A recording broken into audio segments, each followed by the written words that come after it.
Subston. Thank you, Mr Speaker. I'm pleased to stand and speak in the first reading of the Environmental Protection Authority Bill. It's well recognised that New Zealand has led the way in resource management legislation. And what this does with this legislation, Mr Speaker, is just provide the necessary central direction and leadership to support our existing resource management legislation. And what I want to do in the course of what I've got to say this evening, Mr Speaker, is to bring a practical example to how the Environmental Protection Authority has been operating. And it's a bit unfortunate, sir, that members of the opposition seem to think that the very means of simplifying and streamlining mean that it leads to worse outcomes for environment.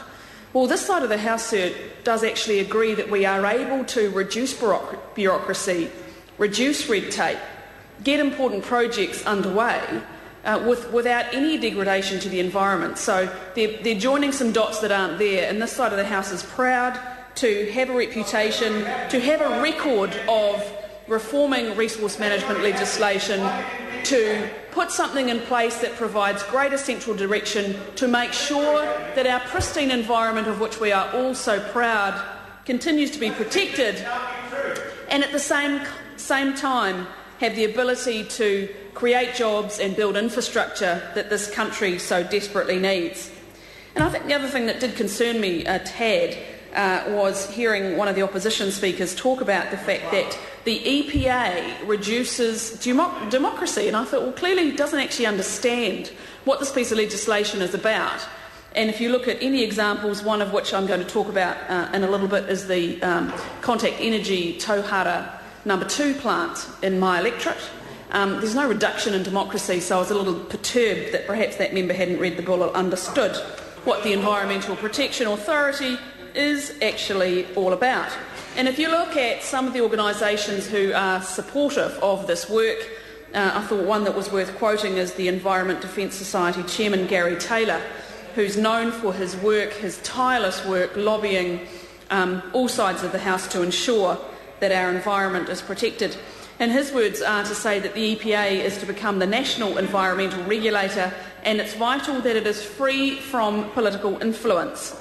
We are pleased to see the continuing evolution of the EPA as a national, independent environmental regulator.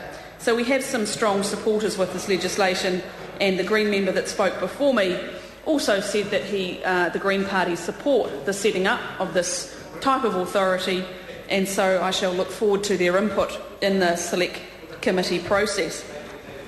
But let's have a look for a moment at what some of the functions of this EPA are. And one of them is the fact that they will actually look after the administration and management of projects of national significance and applications that are called in under the RMA. And I thought it would be useful, Mr Speaker, to use the example of one in the Taupo electorate, because if you look at just before the end of this Parliament alone, we are expecting $6 billion worth of applications for infrastructure projects to be put before the EPA. That's $6 billion. So if we look at a local example, this is the Contact Energy's Tauhara 2 geothermal project, which is expected to bring in around $1 billion worth of investment into the Taupo region. $1 billion worth of investment, which is also significant in terms of forwarding our goals for 90% of renewable energy in New Zealand. Again, one of the opposition spokespeople completely forgot about the fact that we're doing massive geothermal developments in this country, which again was a bit sad and shows how misinformed or ill-informed they are.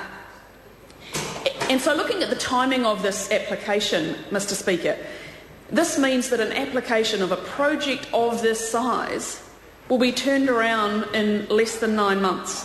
So what does that mean? No, it doesn't mean that democracy is short-circuited.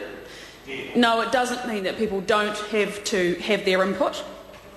And I thought to highlight that point, I've actually brought some of the documentation from the Environmental Protection Authority on this particular project that states exactly how the process works, why the Minister directed it to a board of inquiry, what the EPA's role is in terms of administering the process for hearing and deciding on the applications. And there's this really nice part in here that I thought perhaps the opposition wasn't aware of, and that's this concept called the Friends of Submitters. So it actually provides support for those who are wanting to make a submission in this process. If they don't have to be a resource management lawyer, expert, they get to have someone who walks alongside them who is a resource management consultant so that they can get the best advice they need in order to make a submission. So it's important that these particular projects, $1 billion into my electorate. I'm really proud that this got to be approved. And unlike some of those on the other side, I actually think the creation of jobs and the building of infrastructure is vital, then it does not mean that the environment gets to be trashed. So you guys connect some dots that don't need to be connected, and I'm proud that this is a government showing central leadership in protecting the environment for many generations to come. Thank you, Mr. Speaker.